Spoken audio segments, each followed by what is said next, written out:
उस कला से इंटरनेशनल तीरंदाजी नहीं चलती है। अर्जुन की कला लोग भूलते चले गए।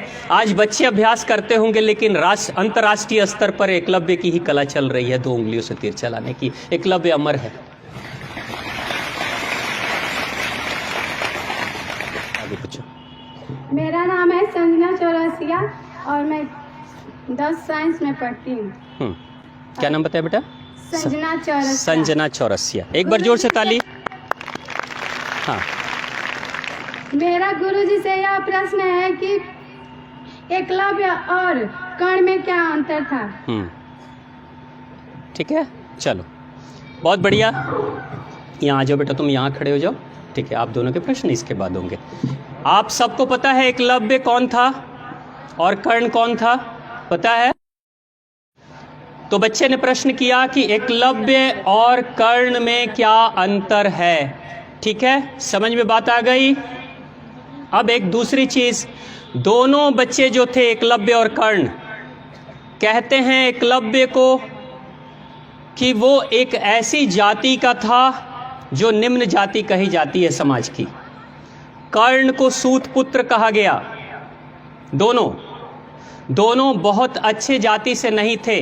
देखो, हमारे समाज में जाति एक बुराई है, जाति नहीं होनी चाहिए, एक ही जाति होनी चाहिए, वो मानवता की, दूसरी कोई जाति नहीं। एकलव्य गया था किसके पास शिक्षा ग्रहण करने के लिए? गुरु द्रोणाचार्य के पास। गुरु द्रोणाचार्य ने मना कर दिया, मैं तुम्हें शिक्षा नहीं दूंगा। और कर्ण गए थे शिक्षा ग्रहण करने के लिए किसके पास बेटा? कर्ण पहले। और किसके पास गए थे? ऋषि परशुराम के पास भी गए थे। उनको भी लगभग ऐसे ही जवाब मिला, लेकिन वो बच्चे दोनों रुकते नहीं हैं।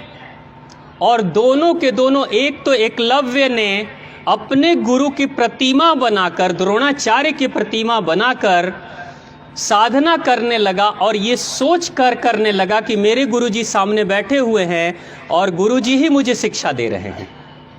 ऐसा सोचकर एकलव्य ने अपनी साधना, अपनी तीरंदाजी का अभ्यास करना शुरू कर दिया। वर्षों तक उसने किया और बाद में उसकी स्थिति ऐसी हुई कि एक समय उसने अपने शक्ति का प्रदर्शन किया था। जब एक कुत्ता भौंक रहा था और उसकी साधना में विघ्न उत्पन्न हो रही थी, तो भौंकते हुए कुत्ते को शांत करने के लिए एकलव्य ने इतने तीर चलाए थे उसके मुंह के अंदर कि पूरा का पूरा मुंह बंद हो गया था। लेकिन आश्चर्य की बात ये कि मुंह में तीर लग रही है, लेकिन एक बूंद खून नहीं बहा था कुत्ते के मुंह में। ऐसा था एकलव्य, एक बूंद खून नहीं बहा, लेकिन कुत्ते के भौंकने की जो बात थी वो खत्म हो गई, कुत्ता शांत हो गया। जब उस कुत्ते के मुंह में तीर को, भरे हुए तीरों को देखा था द्रोणाचार्य ने, तो द्रोणाचार्य ने कहा कि ये कला किस बच्चे के पास है, क्योंकि ऐसी कला तो मैंने अपने अर्जुन को भी नहीं दी है। और ये देखने के लिए जब आए थे द्रोणाचार्य, तो द्रोणाचार्य ने देखा तो एकलव्य पैरों पे गिरा और प्रणाम किया और कहता है, गुरुजन आप ही से ये शिक्षा मुझे मिली है। तो उन्होंने कहा, मैंने तो तुम्हें शिक्षा दी नहीं, तो ये प्रतिमा जो सामने खड़ी है वो आप ही की है और आपकी प्रतिमा से प्रेरणा लेकर ही मैं अभ्यास करता हूँ और आज मैं जो कुछ भी सीखा हूँ सब आपने ही सिखाया है। तो गुरु द्रोणाचार्य कहते हैं कि ठीक है, तुम अगर मुझे गुरु मानते हो तो मुझे दक्षिणा दे दो, गुरु दक्षिणा। तो गुरु दक्षिणा में उन्होंने क्या मांग लिया था? क्या मांगा था बच्चे? अंगूठा। कौन सा अंगूठा? दाहिने हाथ का अंगूठा मांग लिया था और दाहिने हाथ का अंगूठा काट कर दे दिया था एकलव्य ने अपने गुरु को। यहीं तक बात है। उसके बाद क्या एकलव्य तीर चलाया होगा? तीर चला पाता होगा?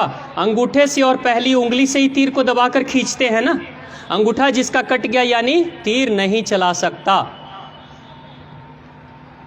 लेकिन आगे की कहानी बड़ी विचित्र है। एकलव्य जिसका अंगूठा कट चुका है, गुरु को अंगूठा दे चुका है, गुरु चले गए हैं, गुरु ने सोचा कि बस इसकी शिक्षा खत्म हो गई, लेकिन एकलव्य कहता था कि गुरु ने श्रद्धा से जो मांग लिया, अगर जान भी मांग लेते तो मैं दे देता, लेकिन अंगूठा ही तो मांगा है। गुरु ने ये तो नहीं कहा है कि शिक्षा अभ्यास बंद कर देना, मैं अभ्यास नहीं बंद करूंगा। पता है उसने क्या किया?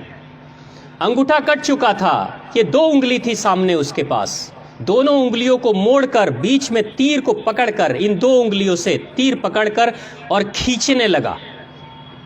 2 उंगलियों से तीर पकड़कर खींचने लगा और इतना बड़ा अभ्यास किया, ऐसा अभ्यास किया कि एक समय की बात है, मथुरा में जब जरासंध ने हमला किया था कंस के मरने के बाद, उस समय भगवान श्री कृष्ण का शासन चल रहा था कंस के मरने के बाद, लेकिन जरासंध बार बार हमला कर रहा था बहुत बड़ी सेना के साथ। तो जरासंध की सेना के साथ मिलकर एकलव्य के पिताजी जो सेनापति थे, जरासंध के सेना के सेनापति थे, वो उसके साथ थे। पिता जिधर होंगे उधर ही एकलव्य जाएगा ना। तो एकलव्य जरासंध की सेना के साथ मिलकर युद्ध कर रहा था और ऐसा युद्ध किया, एकलव्य ने ऐसा युद्ध किया कि भगवान श्री कृष्ण की पूरी सेना मरने लगी थी एकलव्य के सामने आने के बाद से। जब खबर गई, सैनिक दौड़ कर गया और जाकर कहता है कि भगवान एक ऐसा योद्धा आया है कि लगता है वो सबको मार डालेगा। भगवान श्री कृष्ण खुद गए थे देखने के लिए कि वो योद्धा कौन है। तो भगवान श्री कृष्ण ने देखा था कि एकलव्य सामने खड़ा है, जिसका अंगूठा कट चुका है, वो तीर चला रहा है और ऐसा तीर चला रहा है कि पूरे भगवान श्री कृष्ण की सेना के पास कोई जवाब नहीं है। तो अंत में भगवान श्री कृष्ण ने युद्ध के क्षेत्र में सुदर्शन चलाकर एकलव्य को मारा था। यानी भगवान को साक्षात आना पड़ा था और अपना खुद हथियार उठाना पड़ा था एकलव्य को रोकने के लिए, मारने के लिए। एकलव्य ऐसा योद्धा था। एकलव्य मर गया, लेकिन एकलव्य अमर है। आज भी एकलव्य अमर है। कैसे?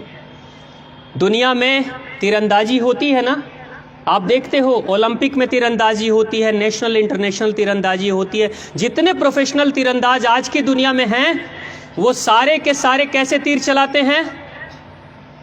अंगूठे का इस्तेमाल नहीं होता आज के तीरंदाजी में, 2 उंगलियों से तीर चलाते हैं। पूरी दुनिया में 2 उंगलियों से तीर पकड़ा जाता है और तीर खींचकर चलाया जाता है। एकलव्य की कला 2 उंगलियों से तीर चलाने वाली आज जीवित है। एकलव्य के कारण से पूरी दुनिया वही कर रही है। लेकिन अर्जुन, जो द्रोणाचार्य ने सिखाया था अंगूठा से और 1 उंगली से चलाने की, एकलव्य रुका नहीं। तो बेटा याद रखना, तुम्हारी जाति छोटी है बड़ी है, कोई महत्व की बात नहीं है। तुम्हें शिक्षा मिल रहा है नहीं मिल रहा है, ये कोई महत्व की बात नहीं है। तुम अमीर हो गरीब हो, ये महत्व की बात नहीं है। तुम इरादे के कितने पक्के हो, ये सबसे ज़्यादा महत्वपूर्ण है। अगर एकलव्य जैसा इरादा पक्का है तुम्हारा, तो दुनिया की कोई शक्ति तुम्हें रोक नहीं पाएगी और तुम अजर अमर हो जाओगे। तुम जो चाहोगे वो कर पाओगे। ऐसा इरादा होना चाहिए एकलव्य जैसा। दूसरा योद्धा है कर्ण। सूत पुत्र है, उसे कोई अधिकार नहीं मिल रहा है, लेकिन जब युद्ध क्षेत्र में आया था, जहां प्रदर्शन किया जा रहा था, जहां बड़े बड़े योद्धा खड़े थे, इस धरती पर उस समय का अर्जुन जैसा दूसरा महारथी योद्धा नहीं था। अर्जुन के सामने कोई खड़ा नहीं हो पाता था तीरंदाजी में।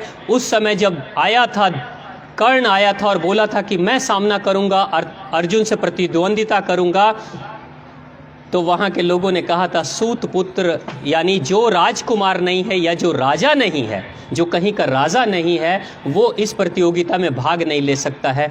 उसकी प्रतिभा को देखकर, कर्ण की प्रतिभा को देखकर दुर्योधन ने उसी समय कहा कि मैं इसे अंगराज का प्रदेश का राजा बनाता हूँ, और उसी वक्त उसे राजा घोषित कर दिया था। अंगराज कहाँ है? आप में से किसी को पता है कर्ण का राज्य कहाँ है? कर्ण का राज्य बिहार का एक क्षेत्र है भागलपुर। आपने नाम सुना है भागलपुर का? बिहार का एक क्षेत्र है भागलपुर, उसे ही अंगराज कहते हैं। वही कर्ण का प्रदेश है जहां का राजा दुर्योधन ने उसे बना दिया था, उसकी प्रतियोगिता को देखकर, उसके अंदर की क्षमता को देखकर। यानी कि दोनों के दोनों, चाहे एकलव्य हो चाहे कर्ण हो, दोनों ऐसे महारथी थे कि अपनी प्रतियोगिता, अपनी शक्ति, अपनी क्षमता के कारण से ही दुनिया में उन्होंने स्थान प्राप्त किया था। लेकिन दोनों के साथ सबसे बड़ी समस्या जो थी, अच्छे तो दोनों थे, एक जरासंध के साथ चला गया जो भगवान का दुश्मन था, और दूसरा दुर्योधन के साथ चला गया जहां श्री कृष्ण का दुश्मन वो भी था। यानी कि गलत अंतिम डिसीजन दोनों के गलत हो गए थे। अच्छे तो थे, व्यक्तित्व तो बड़ा अच्छा था, लेकिन दुर्योधन जो द्रौपदी का चीरहरण करने में, स्त्री का चीरहरण करने में भागीदारी जिसकी थी, उसके साथ कर्ण शामिल हो गया था। यानी कि गलत लोगों से मित्रता उसने कर ली थी। और वैसे ही जरासंध के साथ भी चला गया था एकलव्य, दोनों ने गलत लोगों से दोस्ती कर ली, नतीजा बुरा हुआ अंत में। यानी ये दोनों की कथाएं, दोनों महारथियों की कथाएं ये कहती है कि अच्छे बनना चाहिए, लेकिन दोस्ती भी अच्छे लोगों से करनी चाहिए, क्योंकि बुरे से दोस्ती करोगे तो सारी अच्छी खूबियां होने के बावजूद भी आपके ऊपर कलंक लग जाएगा। क्योंकि दोस्ती बुरी हो गई थी कर्ण की बुरी दोस्ती के कारण से ही कर्ण ने द्रौपदी के साथ अपमानजनक शब्दों में बात की थी, जिसके कारण से इतिहास आज भी कहता है कि कर्ण ने गंदी बात की थी जो एक स्त्री के लिए नहीं करना चाहिए था। यानी हम सभी के लिए ये दोनों जो प्रेरणादायक कर्ण और एकलव्य हैं, ये यही कहते हैं कि आप कैसे हो, किस तरह की समस्याओं को झेल रहे हो, ये महत्वपूर्ण नहीं है। अपनी क्षमता से अब समस्याओं से पार जा सकते हो, लेकिन बाद के डिसीजंस भी ठीक से लेना, दोस्ती भी सोच समझ के करना। गलत लोगों से दोस्ती करोगे तो गलत परिणाम होगा।